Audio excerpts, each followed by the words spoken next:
If it ain't Nolazine TV, don't put it on. What's up? This is Bruce Dillon. We tuning in with Nolazine TV. Got the exclusive today.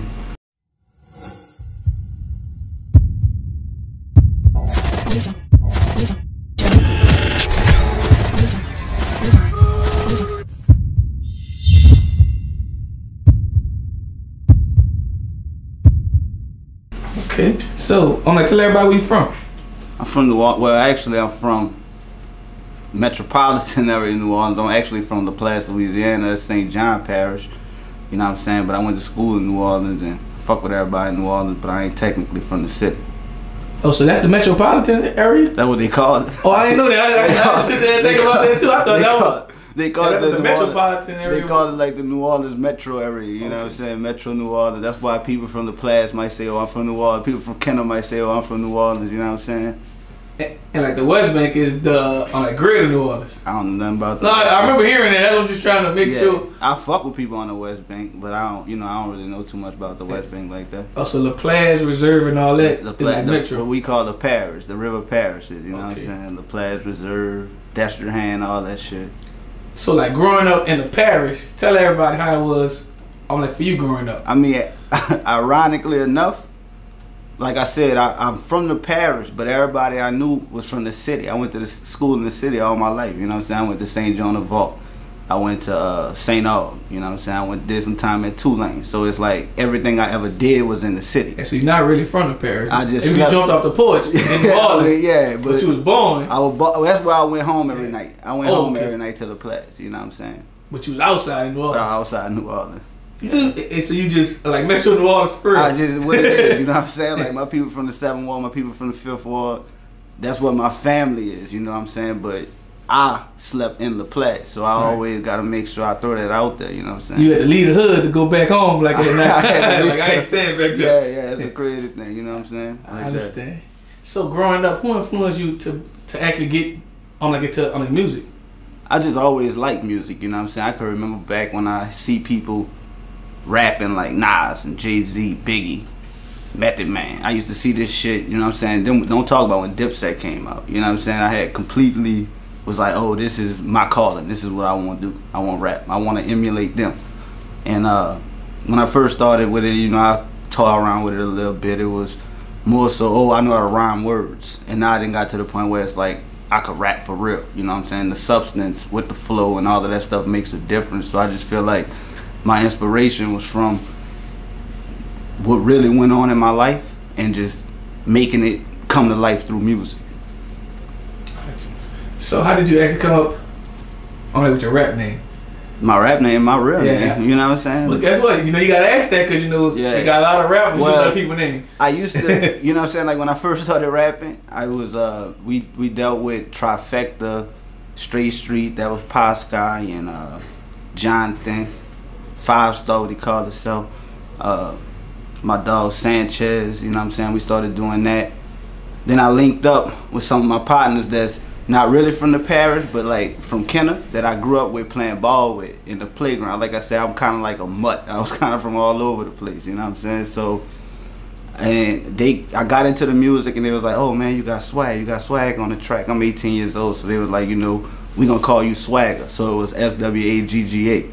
So I went by that name, and it wasn't until I was like, it's no different from calling myself Swagger or Boss or Thug or something like that. It's like, nah, that ain't unique, I'm me. You know what I'm saying? My name Bruce Dillon, so I'm about to go by my real name.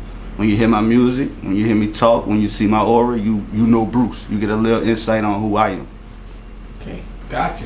So tell the world, what's the average day like for Bruce? Wake up, get pussy. Nah, I'm fucking with you. See how you feel, man? Nah, I'm fucking with you. I wake up, you know what I'm saying, get to the work. You know what? First thing first, I wake up every morning, 6:30 in the morning.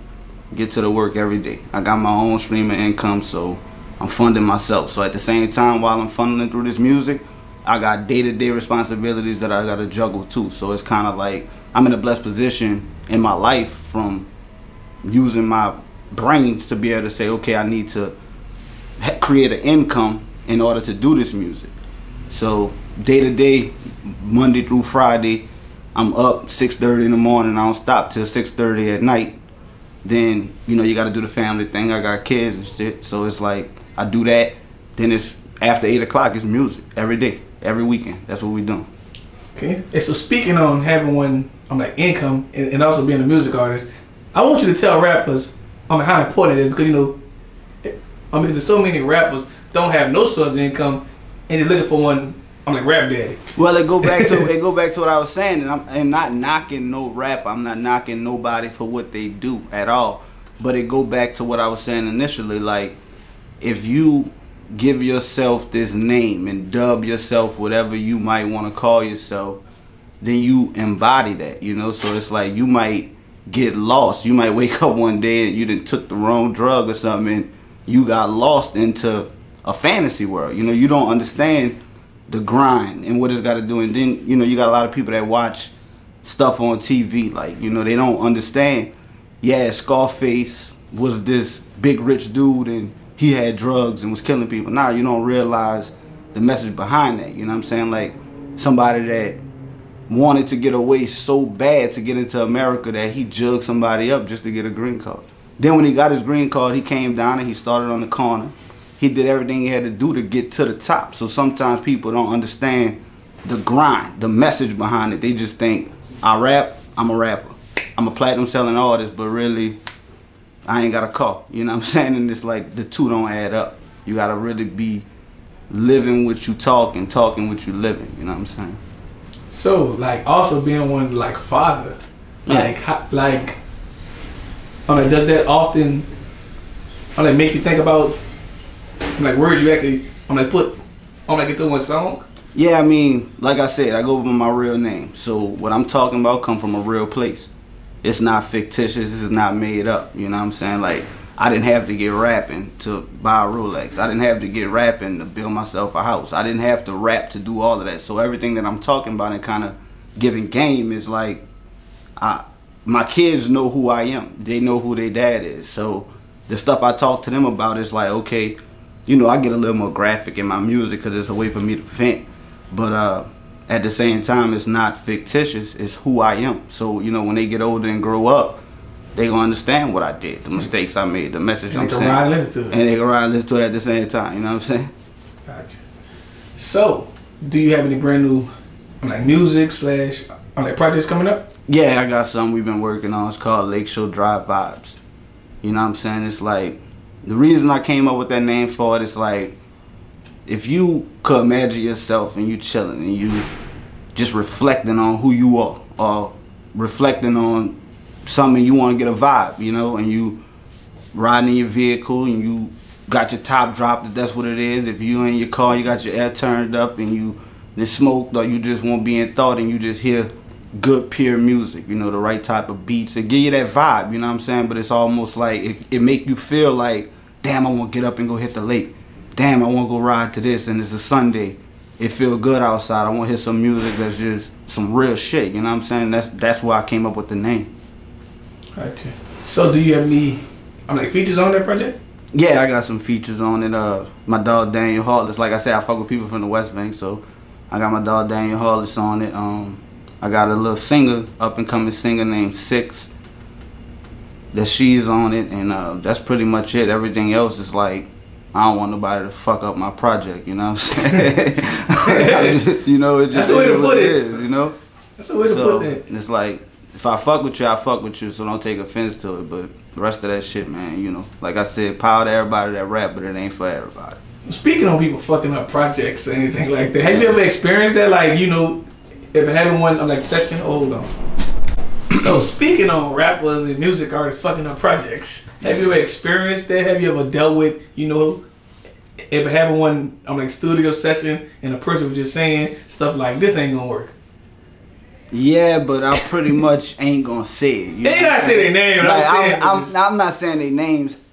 I'm gonna do the track, but it might not end up on the project. You get what I'm saying? So it's like, I do the song and it's dap everybody up, but then I'm looking at my partner in the corner and he like, nah, you know what I'm saying? And it's like, alright, you know, we ain't gonna do that. If it's kind of like that on an Instagram post when it's like, man, you're paying for a feature and they go in the studio saying, "Ole who?" Yeah, like that, you know what I'm saying? You don't want that. So it's like, I ain't really, you know, And at the same time, I'm not really one to sit there and say, I want to take somebody else. I want to get a feature from somebody else that's popping, and I want to get on it and say, oh man, I know if I rap on it, I can all rap them, and I'm gonna, do this and do that. It's like, nah, fuck that. We got shop set up over here. I think if you pay for a feature, like, if I think I'm like both parties, actually should go hard. Everybody should go hard. Instead of just rushing it and just taking it as a. But with everything you do, like, I forgot to say, shout out Black and Mild, doing some shit. He produced some of the records on my CD, on this project I'm doing. Black and Mild. And, you know what I'm saying? It's like when you listen to, or you'll get these different people that's kind of got something established for themselves, and it's like, all right, look, you know I could afford to do whatever. But at the same time, it's like, do you believe in it? Like, and I'm going to look in your eyes and ask you, do you believe in what we're trying to do? Because you could get a check from anybody else, but it's like, do you believe in it? And if you believe in it, we're going to make it work. It's something, that's the sweat equity that you put in it. You say, I believe in this. I ain't looking for no money. I'm looking for this to do this and this to do that. And when you get them type of relationships with people, it's like, okay, yeah, this could go. This could go. They believe in the same vision. If you don't see the vision, it's like, we cool. And it ain't no personal, but this business. And in this business, if you don't see the vision, it ain't going to work. Gotcha. So tell us what separates you from other music artists. It's original. Like, I hear stuff because, like I said, I got kids. So I'll hear different artists through them. But in my vehicle, when I'm listening to music, it's more 90s, hip-hop, R&B, 70s, Isley Brothers, Gap Band, stuff like that, SOS Band, Loose Ends. I'm not really listening to rap. So the fact that I'm not tapped in, it avoid me from sounding like anybody else. Gotcha. So being in the music industry for a while now, changing names and everything like that, tell us what do you actually enjoy about it, and tell us what do you actually hate about it. I hate the politics. I don't like the politics involved in it. You know what I'm saying? If I don't, I'm one of them, I'm chill, man. I want to make my music and stay out the way. That's why I never really had social media presence and all of that, because it was like I'd rather just stay out the way, stay under the radar, and live in reality, not a world of fraudulent activities, I guess you could say. Oh, because they have a whole lot of fraudulent activities, don't you? A whole lot of them, and just like I know, you know what I'm saying? We be in the same circles. Okay, so being from Louisiana, at the Metro New Orleans, do you feel like other music artists actually support you? I feel like, yeah, I get a lot of support, especially when I open my mouth. I done been in the studio with a lot of people, a lot of different people, especially in the city, different cities. And when, you don't have to, when you got a certain gift or you got a certain it factor, when you do something with somebody, it's like the rapping gonna do itself. I hope I'm not that person where it's like, oh, I want to get him on the CD, man. No, it's like, I gotta get him on something because he about to rip it. You know what I'm saying? Gotcha. So, do you feel like you have to move out of Louisiana, period? Once your music career actually, reach a certain milestone? Nah, I don't have, I don't look at it like I love my city. My parents here, my kids here. My family here, my friends here, people I grew up with here, my high school here that I support. I don't see why I would have to leave. I don't have any enemies. I don't have anybody that would want to wish me ill will. And at the end of the day, you know what I'm saying, I got a relationship with God, so it's like me having that type of relationship, I'm not worried about nobody or what's going to go on. I'm not worried about that. Right. But as soon as you sign that big deal and just people come out the woodwork. They come out the woodwork. Just hating, saying all kind of stuff. You're like, damn, man, I know we ever had a problem. Yeah, that happens. But like I said, the fact that I live in reality, I've never had it happen to me, because if you know me, you know me. If you don't, everything you're going to do is come up with some kind of, I heard this, I heard that. You got to believe half of what you see and none of what you most people who actually build something against you heard it from someone else. They don't technically know.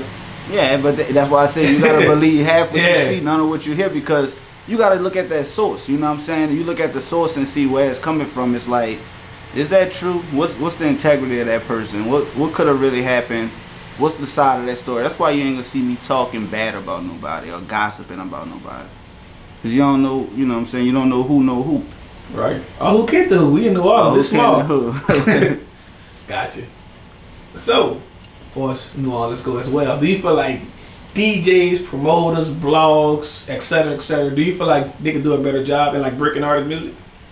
I feel like people can point the finger at DJs or blogs or whatever they want to point the finger at, but at the end of the day, you gotta have that mentality of, I just got a boat. I just drove it to the island. I don't know nobody on that island. Or I got off that island, I turned around and I set that bitch on fire. So ain't no way back but to take over where you going.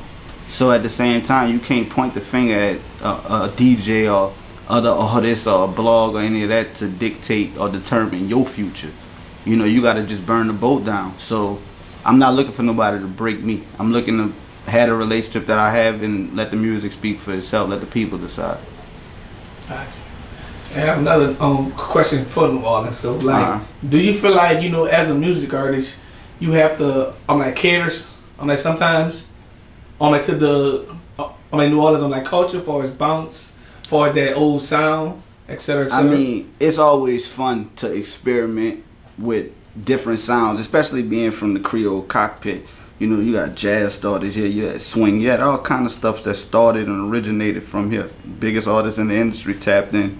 A lot of artists tap in to get the culture from New Orleans. I mean, it's fun to experiment it, but as far as like catering, I think that if you try to cater to a certain sound that sounds good for a certain city, then you ultimately boxed yourself in before you even got a chance to expand. So it's all about having fun and experimenting, but I wouldn't use the word cater. Okay. So how do you feel about artists coming here and actually just take it from our culture? I feel and not giving no shout outs or giving proper credit. I feel like it's for the artists like me, you know what I'm saying? I get that opportunity to speak and have my narrative heard. It's like, I know I plan on putting it into that shit, you know what I'm saying? Because if you go other places, it's like, oh, they took that swag and oh, they took that swag. But if we ain't got no strong togetherness, then yeah, they gonna come here. It's just like the Europeans did the Indians. They ain't have no structure. They didn't have no guns. You know what I'm saying? They shooting spears and shit. The Europeans come over here and brought all that, but they brought disease. So the disease ain't got to be a physical or sickness or something like that. They come and steal our culture and bringing diseases here. You know what I'm saying? You making it like, and when I say disease, I'm talking about culture vultures. You know, they leaving that stink of they created it, or if it comes from them, or just basically taking our element and we letting them do it. Because we don't have no organization and no structure. But if we did that... I also feel like we don't have no real gatekeepers yet. Like, when I say gatekeepers, I mean like people who like the industry actually tap in with down here and be like, no, you need to get that person that credit for that. Or no, you need to, you know. Yeah, it just say Houston. If anybody take any culture from Houston, Jay Prince gonna step up and say something. If you take anything from Detroit, you got Trick gonna say something about it. You have Miami, you got Trick Daddy or like maybe Luke. And because it was an understanding. You see, New Orleans got the music scene and rap, and we know, we ain't gotta say who, but we know who the big names that blew New Orleans up. Right. We also know that they was separate and divided. We know that from the beginning. From the beginning, we know that out of their mouth. We know that from stories that they've told, the big dogs from those areas, or from those sets or circles, whatever you want to call it. They established that poison of, if you're not with us, you're against us. So New Orleans got a problem of saying, almost making, you remember back when they used to break dance and skate? They were skating, break dance, and do all that, but they were really gangs. So it was like, oh, if you ain't skating with us, then we don't like how you skate. So it's like with rap, it's almost the same thing. It's like, I rap, but I rep in this set. Or I rap, but I rep in this set. So I can't like you because it's a gang. It's not really, we both rap. Let's come together because we from the same place and make it pop. It's almost like if you see a whole school or a whole city that has a big college. Say you got a big name star coming from here that wants to go play at LSU. Everybody gonna try to get him at LSU. But here, it's like, oh no, we don't, you're not from Baton Rouge, you're from New Orleans. So you got to go to UNO. You can't come to LSU. All right. It's crazy. I get you. You see what I'm saying? So it's like crazy like that. So, has there ever been one point in your music career, I mean, when you just wanted to give up? Yeah, man. You know, I had a nice little buzz going 2015 and 16. You know, it was around the time when you was first getting your thing going. So you familiar with what was going on. And I had the Truck Fit sponsorship. They was taking care of everything. I had the stamp from Fee Banks with Good Money Global on all my old videos. It's on YouTube. I had DJ Khaled, Vlad, Charlamagne the God, Good Music All Day, 2 Dope Boys, and you name the blogs, I was on them. And then my partner get killed. And when he got killed, it's like, damn, you know what I'm saying? I'm going to say his name, Irvin Robinson, you know, we call him G-Boy, that's my dog forever. He got Made Gang tatted on him just like me. And when he passed away, it was like, I don't even want to do this shit no more, you know what I'm saying? Because I started doing it with him. You know, like I go back to telling you the name Swagger, that came from him. So it was like, he rapped, and then I started playing with it, and he was like, oh no, you can really rap, to the point where I'm not going to rap no more. I'm just about to make sure you stay focused and rap. But when you lose him, it's like, now what? If you lost, I'm like a little, motivational piece that you I lost my other half, you know what I'm saying? So it's like, I ain't have that push or nobody to say, here, let's do this, or nobody to go out there and be that strong voice like, no, you gonna listen to him. It's not like a timid, man, you need to check my partner out. It's like, nah, you gonna listen to my partner and you gonna like it. And when you lose that force or that motivation, it just had me to the point where I was like, you know what, I'm good. But like I said, going to St. Aug, I had my partner Skip, that be dancing, you know, everybody know Game Over Skip. And he had a song that we did called Why, that we made back in 2017. It's actually still on the radio right now. And it made me get the relationship with Big Chew. Shout out Big Chew. Yeah, it's his ear right now. Yeah. And we came out and we made it happen. And you know, Chew basically took over that G-Boy role of, dog, you got so much talent, you know what I'm saying, you need to do this. And you mix that with people that used to know what I was doing with rapping, Kid, Raw D.I., who did music with both of them. And they'll see me randomly and say, what you doing with the music? You know what I'm saying? I understand everything good with you. I see you looking good, but what's happening with the music? You know, they got some people that's got an it factor, and you one of them, dog. So when you start hearing that in your ear, and you got certain people that's trying to pull it out you, I feel like that's my partner just working through everybody. Like, I ain't here, but I'm still going to make sure you focus, because I'm bringing the right people around you to get your mind focused and get back on this music. Then, you know, I had a personal conversation with Raj Smooth. Shout out Raj Smooth. And me and him talked about a lot of stuff, and he gave me that motivation to say, you know what, you right. But at the same time, it's not going to just be about rhyming words. I'm taking it serious to the point of what I went through, you know, what I experienced. Ain't too many people dabbled in what I dabbled in, but came from the suburbs, white neighborhood, both my parents in the household.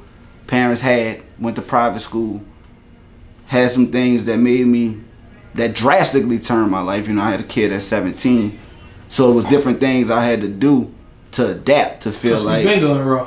Yeah. So, like, you know what I'm saying? So it's like I had to do what I had to do to make sure that baby could eat, you know. So right. I tapped in and dabbled in different things, but it came back full circle, because if it wasn't for some of the lessons that I would have learned in the streets, quote unquote, and bringing it together from what I learned from where I was from and just brought it all together, it created a life experience and a person that you see now, you know what I'm saying, well versed in whatever you want to talk about.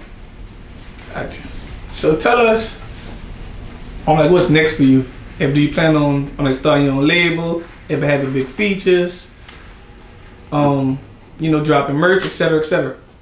I mean, to be honest with you, I'm not gonna sit on this camera and lie. The plan is we taking it as it go, you know. So it's like we starting out with this project. Like I said, we got a lot working behind the scenes right now. So it's gonna seem like where it's coming from is just hitting with a blitz. It's because we stockpiling ammo right now.